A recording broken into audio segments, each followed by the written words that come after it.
Oke, boleh nanya. Pakai mic. Nih, kasih. Ayo kalau ada yang mau nanya nggak apa-apa nanya. Makan. Selagi abang bisa jawab, abang jawab ya. Tapi kalau abang belum bisa jawab, abang jadikan PR. Abang yang jadi. Saya mau nanya bang, kalau kita minum atau makan bekas orang Kristen, hukumnya haram nggak bang? Makan bekas orang Kristen. Iya, atau minum gitu kayak minta es. Oh, oke. Nih. Karena Aldi sering minta Dengerin, halo, dengerin. Nanti bisa haram kalau yang orang tersebut mengandung keharaman. Contoh, kita minum, dengerin, kita minum, misalkan orang tersebut minumannya minuman halal tapi halal, maka kita nggak apa-apa minum. Kan abang bilang, yang tidak dibolehkan itu kita mengikut peribadahan di dia. Bukan berarti orang kafir kita anggap najis, enggak. Jangan juga kita anggap najis. Dia tetap kita anggap saudara. Tapi untuk ibadahnya kita tidak boleh ikuti. Paham? Nah, maka untuk makanan yang diharamkan itu ada di surah Al-Baqarah. Innama harrama alaikumul maitata wad dama. Bangke, darah, walahmal khinzir, daging babi. Walahmal khinzir. Innama harrama alaikumul maitata wad dama walahmal khinzir wa ma uhilla bihi li ghairillah. Nah, terakhir yaitu daging babi. Nah, terkecuali kalau teman ente itu minum, misalkan minum khamr, terus kamu minta, nah itu haram. Ingat ya, haram minum khamr. Banyak gak teman-teman yang udah pada minum? Awas kalau ada ketahuan minum ya. Nih, dengerin. Ada seorang ulama besar gara-gara minum khamr bisa melakukan 3 maksiat. Pertama, dia ulama besar, tapi digoda sama setan. Ada ulama besar digoda sama setan. Dia lagi ibadah, setiap dia datang ke masjid, ini setan udah ada. Dia datang jam 2, setan udah datang dari jam 1. Dia datang jam 1, setan udah datang dari jam 12. Nah, akhirnya dia kepo. Dia manggilnya, ya Syekh, ada itu setan. Ingat ya, setan itu bisa menyerupai orang soleh. Setan bisa menyerupai sebagai putih, mengkilap orang yang sangat putih. Tetapi setan nggak bisa menyerupai baginda Nabi Muhammad sallallahu alaihi wasallam. Allahumma sholli dong. Allahumma sholli ala sayyidina. Ingat, kalau kita dengar nama Nabi Muhammad, kita ucap sholawat. Nah, akhirnya dia nanya, ya Syekh, apa sih tipsnya? Kok ente bisa datang duluan? Dan paling lama juga ibadahnya. Jawaban dari si setan apa? Dan dia panggil Syekh. Nih, ente supaya bisa deket sama Allah, lakuin maksiat. Maksiat. Jawaban dari setan. Lakuin maksiat.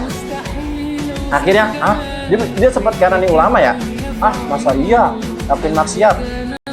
Dia nggak mau lakuin tuh, dia nggak dengerin. Akhirnya, oh ya udah kalau ente nggak mau, terserah ente. Ya udah, akhirnya dia tetap nggak mau dengerin. Di hari berikutnya dia ketemu lagi, dia datang paling duluan, paling cepet. Udah ada tuh sama si setan yang dianggap dia panggil Syekh. Dia panggil ulama, dia panggil Syekh. Udah ada tuh setannya. Ditanya lagi, oke, ya Syekh, saya akan lakuin. Oke, ini kamu tinggal pilih. Ada 3 nih. Minum khamr, zinain cewek,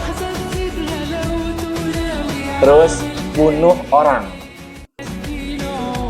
Mana yang kamu pengen bunuh? Mana yang mau kamu lakuin? Kata si setan. Kata si setan yang dia anggap Syekh.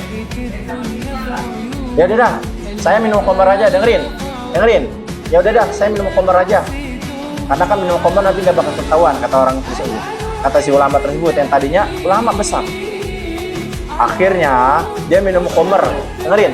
Halo, ini dengerin enggak? Pertanyaan ente masih nyambung nih. Akhirnya dia minum khamr. Dari minum khamr dia kelepek-kelepek, gak sadar. ada cewek cantik, dia pakai. Habis itu dia takut itu cewek itu hamil, dia bunuh. Kira-kira double kill gak? Triple kill malah, bener gak? Triple kill gak? Udah minum khamr, pakai cewek, terus bunuh, triple kill, bener gak? Nah, itulah makanya khamr itu induknya keji. Khamr itu induknya perbuatan jelek. Kita minum khamr itu bisa terjadi nanti kita melakukan hal-hal yang keji di luar nanti. Tuh, makanya jauhin ya khamr ya. Jauhkan khamr.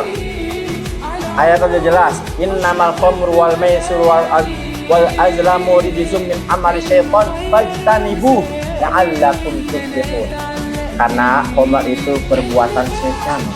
Maka kita dianjurkan sama Allah, bahkan diperintahkan fajtanibuh, jauhkanlah. Oke, paham? Kalau misalkan Rangga mau minum sama teman kamu, minta nggak apa-apa, asalkan minuman yang minuman yang teman kamu yang non muslim itu halal. Itu sekarang mau sudah gampang, ada gambar MUI-nya halal ya. Kalau udah dicap sama ini halal, itu baru apa dimakan. Tapi nek kalian pergi ke PIK itu bingung menemukan makanan-makanan yang halal. Kalian pergi ke PIK yang gambar-gambar Cina, tau kan? Kelentong-kelentongan Cina. Nah, abang pernah masuk situ. Abang, Umi pengen nyoba kan? Ini bingung semua. Untung Abi tahu kan, Abi pengalaman tinggal di Bali, Abi pengalaman tinggal di luar negeri. Pak, kalau abang nggak tahu, kalau Abi nggak ada, mungkin wallahu alam tuh. Karena itu rada sulit membedakan makanan-makanan yang halal dan haram. Kita nggak tahu daging babi gimana, abang juga belum tahu gimana daging babi bentuknya. Nah, Abi tahu. Jangan. Yuk kita cari makan lagi. Itu lagi pertama kali PIK itu menjadi viral. PIK menjadi bahan sorotan. Abang penasaran kan, berempat, kakak belum nikah. Pergi dah berempat ke PIK yang gambar Cina tuh, rumah-rumah Cina kan, ala-ala Cina tau kan? Nah, pergi ke situ, itu nggak ada sama sekali makanan yang halal. Itu udah tercampur aduk dengan makanan yang haram. Walaupun terusnya nasi goreng ayam ini, tapi ada babinya, haram. Karena ada bekas penggorengan babi. Tuh, ada bekas pencampuran daging haram. Anjing pun begitu pula. Paham di sini? Nah, jadi nggak apa-apa ya Rangga. Jangan mentang-mentang nih, kalau kalian diajak, yuk ikut yuk ke tempat ibadah gua, kamu tolak, tapi dengan cara yang halus, dengan cara yang baik. Oke, paham Rangga? Nih, kalian membantu teman yang non muslim, dengerin. Kalian berteman dengan non muslim nggak apa-apa. Nih, kalian saling kerjasama dengan orang non muslim nggak apa-apa. Ingat, intinya jangan ikut dalam hal peribadahan. Aldi emang non muslim? Oh, Aldi kan muslim. Aldi ini syekh, nanti bakal jadi calon syekh. Boleh dong. Ada lagi yang mau nanya? Rangga tadi pertanyaan bagus. Jadi membangun jawaban-jawaban yang kalian itu bakal kagak tahu. Ada lagi? Kakila nanya apa? Apa nanya aja. Nih, pegang. Siapin ya. Besok yang bakal tampil.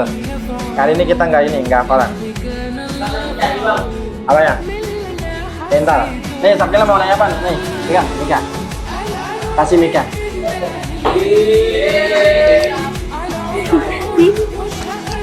Selagi abang bisa jawab, abang jawab. Bang. Teman-teman, Nabi juga berteman sama orang non muslim. Tapi untuk hal peribadahan Nabi enggak kayak gitu. Ayo. Udah kemakan daging haram gimana? Apa? Hukumnya halal gak? Kenapa? Kalau kita kemakan daging haram tapi kita nggak tahu. Nah, kalau tidak tahu nanti dimaafkan sama Allah, dimaaf karena ketidaktahuan kita. Maka kalau kita sudah tahu nih, restoran tersebut, oh ada daging babinya, misalkan, oh ada misalkan Khomernya. Oh, ada khomernya.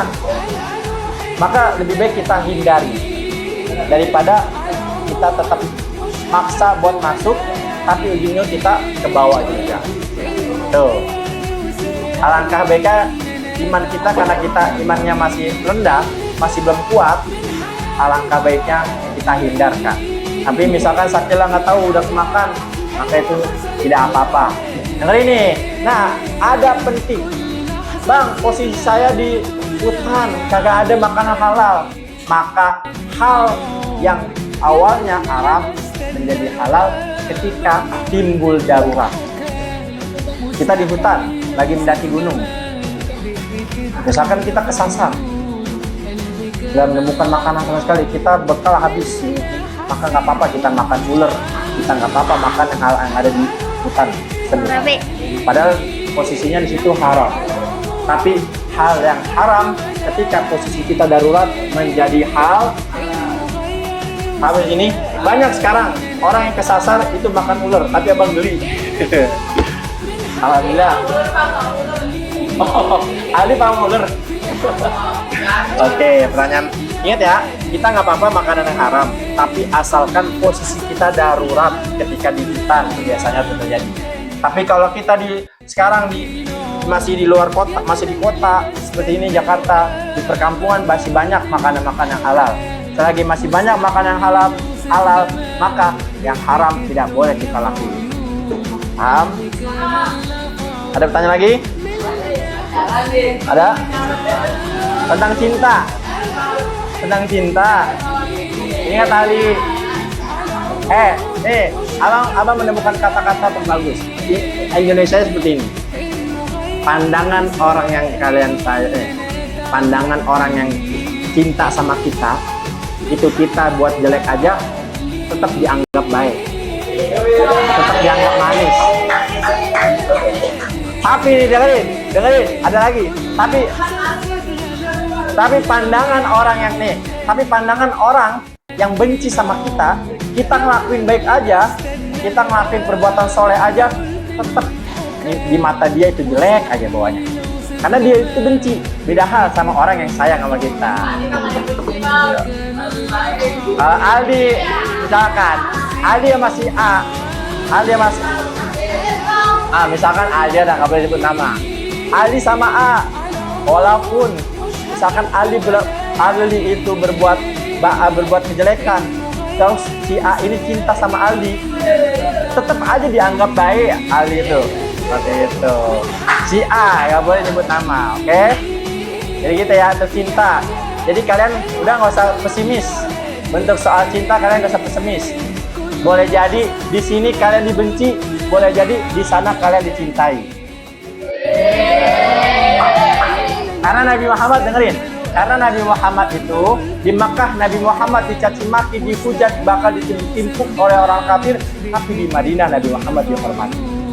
Bahkan disambut Tala'al badru alaina insaniyatu wada. Gitu ya, jadi gitu ya. Untuk soal cinta kita nggak usah bingung-bingung. Kalian kalau Aldi di sini mendapat perbuatan dibenci sama orang, tapi tetap kita terus berikhtiar buat memperbaiki diri, dan jangan kita pesimis, dan kita pikirin. Dan kita jadikan banyak orang di luar sana yang sayang sama kita, yang peduli sama kita.